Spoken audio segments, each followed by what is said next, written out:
किसी भी शहर में अगर किसी की भी लाश टुकड़ों में, वो भी उसी के घर के फ्रिज में मिलेगी, तो सनसनी तो फैलेगी ही। कुछ ऐसा ही हुआ था पिछले शनिवार को बेंगलुरु के वाइली कवल में, जब 29 साल की महालक्ष्मी की लाश टुकड़ों में उसी के घर के फ्रिज में मिली। तरह तरह के सवाल उठने लगे, लोग दहशत में थे। पुलिस ने तकरीबन 24 घंटे की जांच के बाद बताया कि जिसने इस हत्याकांड को किया है उसका पता चल गया है और जल्द ही वो पुलिस की गिरफ्त में होगा। और ऐसे में पुलिस ने कई टीमें बेंगलुरु से बाहर पहुंची। ऐसी ही एक टीम उड़ीसा पहुंची, जहां का आरोपी रहने वाला था, जिसकी पहचान मुक्ति रंजन रॉय के तौर पर। तकरीबन 32 साल का मुक्ति रंजन रॉय उड़ीसा में पुलिस को मिला, लेकिन जीवित नहीं मिला। उसने आत्महत्या कर ली थी। बुधवार उसके आत्महत्या की खबर बेंगलुरु पुलिस को मिली। चूंकि बेंगलुरु पुलिस ने पहले ही उड़ीसा के भद्रक पुलिस को कॉल डेटा रिकॉर्ड्स की बुनियाद पर बताया था कि बेंगलुरु में हुए एक सनसनीखेज हत्याकांड का मुख्य आरोपी, जिसका नाम मुक्ति रंजन रॉय है, वो भद्रक जिले के पांडी गांव का रहने वाला है। तो जिला पुलिस की दबिश वहां पर थी, वहां पर नजर थी। ऐसे में बुधवार के दिन जब गांव के लोगों ने, जहां का ये मुक्ति रंजन रॉय था, उन्होंने एक युवक की लाश पेड़ से लटकी देखी, तो फौरन पुलिस को जानकारी दी। पुलिस ने उसके बारे में पूछताछ की तो पता चला ये काफी दिनों से बेंगलुरु में था, हाल ही में गांव आया और उसने बुधवार के दिन आत्महत्या कर ली। पुलिस ने फौरन इसकी जानकारी बेंगलुरु पुलिस की टीम को दी। पुलिस ने शिनाख्त की, क्योंकि बेंगलुरु पुलिस के पास भी उसकी तस्वीर थी। अब सवाल ये उठ रहा है कि उसने महालक्ष्मी की हत्या क्यों की। आत्महत्या से पहले उसने एक नोट वहां पर छोड़ा है, जिसे सुसाइड नोट कहते हैं, जिसमें उसने लिखा है, जो जानकारी हमें मिली है उसके मुताबिक, हालांकि पुलिस ने अभी इसकी तफ्तीश नहीं की है, मैं उसके व्यवहार से तंग आ चुका था। मैंने निजी मामलों को लेकर उससे झगड़ा किया और यह झगड़ा हमेशा होता था, और महालक्ष्मी ने इस बार मुझ पर हमला कर दिया। उसके कृत्यों से, यानी उसके बिहेवियर से परेशान होकर, गुस्से में आकर मैंने उसे मार डाला। ये मुक्ति रंजन रॉय ने लिखा। यानी जो डायरी वहां से मिली है, जिसके बारे में बताया जा रहा है, उसमें उसने साफ तौर पर माना है कि उसी ने महालक्ष्मी की हत्या की।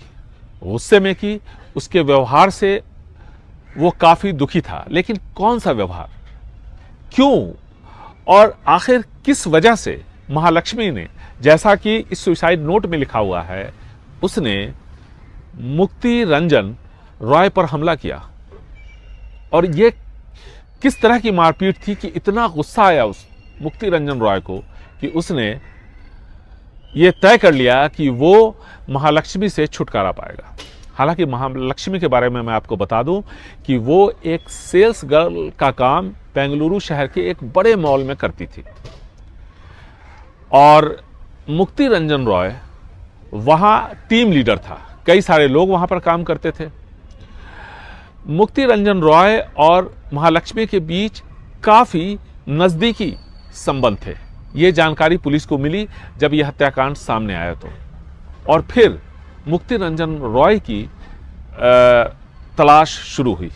जो तलाश, जैसा कि मैंने आपको पहले बताया, पुलिस की उड़ीसा में जाकर के खत्म हुई, लेकिन मुक्ति रंजन रॉय जिंदा पुलिस के हत्थे नहीं चढ़ पाया। लेकिन यह बताया जा रहा है कि उसने इस हत्याकांड को क्यों अंजाम दिया, किस तरह से अंजाम दिया, ये सारा कुछ उसने अपनी डायरी में लिखा है, जो पुलिस को मिला है। जल्द ही पुलिस का कहना है कि इस बारे में वो जानकारी देंगे और तब तस्वीर और साफ हो पाएगी। महालक्ष्मी नेपाल की रहने वाली थी, जैसा कि पुलिस ने बताया। अपने परिवार के साथ, अपने माता पिता के साथ वो बेंगलुरु आई, और कई साल पहले ये लोग यहाँ आए थे और फिर यहीं बस गए। महालक्ष्मी के भाई और बहन की भी शादी बेंगलुरु में ही है, सब लोग यहीं रहते हैं। और महालक्ष्मी की शादी तकरीबन 7 साल पहले हुई थी, जो जानकारी मिली है उसके मुताबिक। उसकी शादी मोहनदास नाम के एक शख्स से हुई थी जिसका मोबाइल रिपेयर का शॉप है। सब कुछ ठीक ठाक चल रहा था, लेकिन 2022-23 में जो जानकारी मिल रही है उसके मुताबिक महालक्ष्मी पर उसके पति दास को शक हुआ, क्योंकि उसकी नज़दीकी अशरफ नाम के एक शख्स से हो गई थी। अशरफ को कई बार समझाया दास ने, लेकिन जब वो नहीं माना तो उसके खिलाफ एक FIR दर्ज करवा दी। और इसके बाद पुलिस ने जब फटकार लगाई तो अशरफ बताया जा रहा है कि महालक्ष्मी से दूर हो गया। लेकिन इस हत्याकांड के बाद जब पुलिस ने दास का बयान लिया और अशरफ की कहानी सामने आई, FIR सामने आया, तो पुलिस ने फौरन अशरफ को बुलाया, उससे पूछताछ की और अशरफ के साथ साथ कई दूसरे लोगों से भी पूछताछ की जो कि महालक्ष्मी के नज़दीकी थे। पुलिस के मुताबिक महालक्ष्मी का संबंध 3-4 पुरुषों से काफ़ी नज़दीकी थे।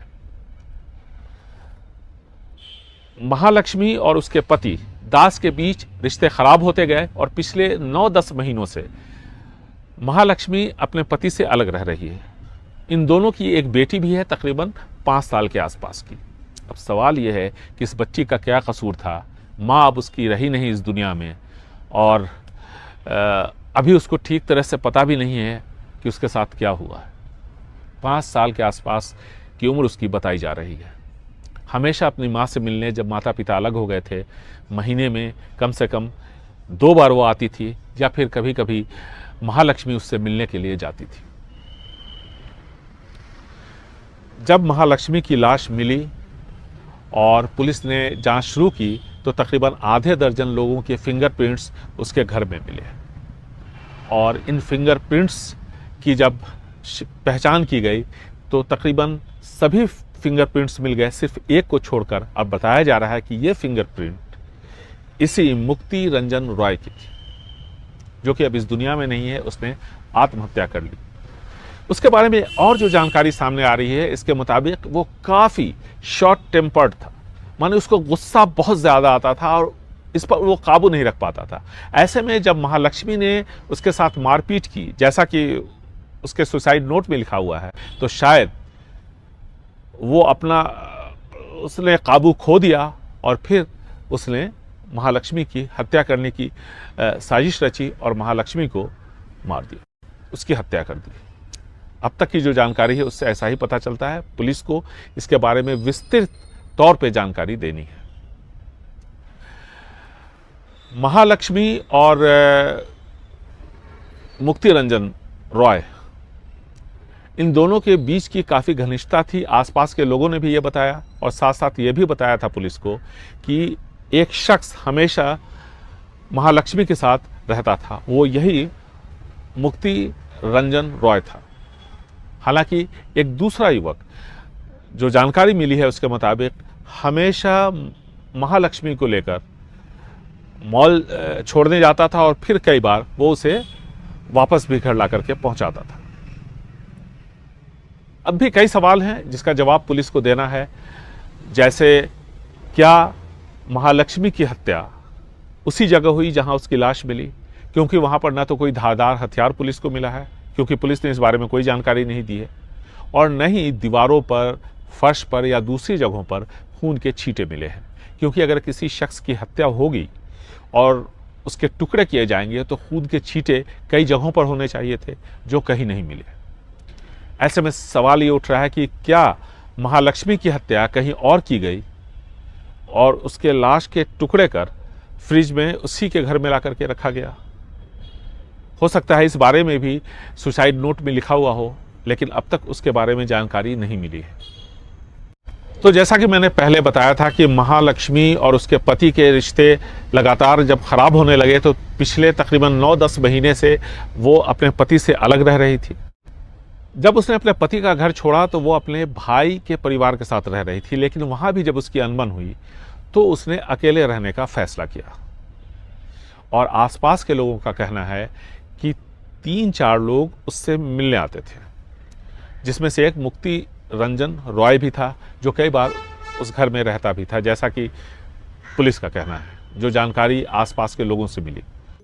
पुलिस को अंदेशा था कि हत्या सितंबर के पहले हफ्ते में हुई है और जो डायरी से यानी सुसाइड नोट से जो जानकारी सामने आ रही है उसके मुताबिक मुक्ति रंजन रॉय ने महालक्ष्मी की हत्या 2 या 3 तारीख को की थी और 2 तारीख से ही महालक्ष्मी का फ़ोन स्विच ऑफ आ रहा था और बताया जा रहा है कि ये लड़ाई जो मुक्ति रंजन रॉय और महालक्ष्मी के बीच हुई थी ये इस महीने की 1 तारीख के आसपास हुई थी। काफ़ी गुस्से में था और उसने तभी शायद फैसला कर लिया था कि वो अब महालक्ष्मी को ठिकाने लगा देगा। महालक्ष्मी और मुक्ति रंजन रॉय दोनों अपने काम से ठीक एक ही दिन से एब्सेंट थे। ऐसे में पुलिस का भी शक बढ़ा।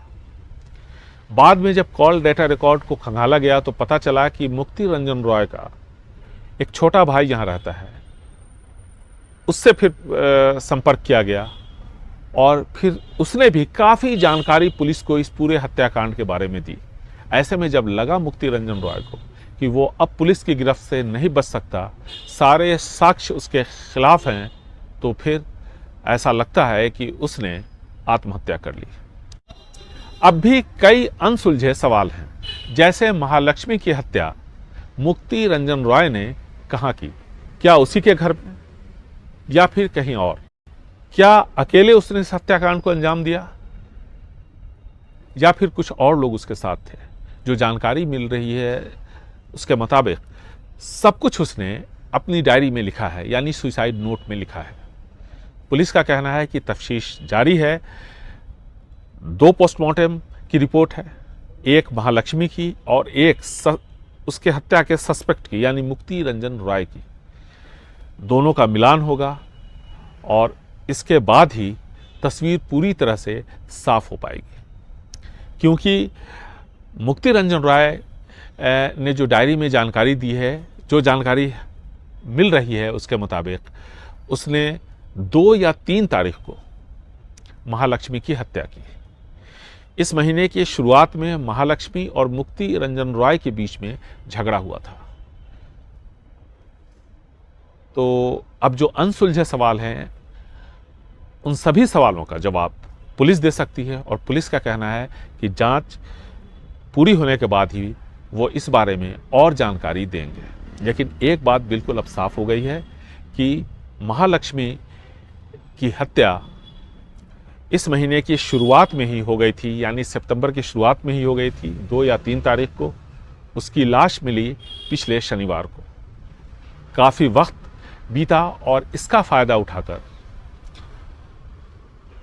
महालक्ष्मी का हत्यारा, जिसे पुलिस बता रही है, जो कि आरोपी नंबर 1 है, इसमें मुख्य आरोपी है मुक्ति रंजन रॉय, वो बेंगलोर छोड़कर उड़ीसा चला गया, वेस्ट बंगाल गया, छुपता रहा। लेकिन जब उसके सामने कोई रास्ता नहीं बचा, जब उसने देखा कि पुलिस उसके भाई तक पहुंच चुकी है और उससे भी पूछताछ हो चुकी है, उससे भी काफ़ी जानकारी मिल चुकी है, तो इसके बाद उसके पास सरेंडर करने, आत्मसमर्पण करने के अलावा दूसरा कोई रास्ता नहीं था। लेकिन काफ़ी गुस्सैल प्रवृत्ति का वो व्यक्ति था। शायद उसने एक बार फिर अपना आपा खोया और आत्महत्या कर ली। बेंगलुरु से कैमरामैन कुमार के साथ निहाल खिदवई, NDTV इंडिया।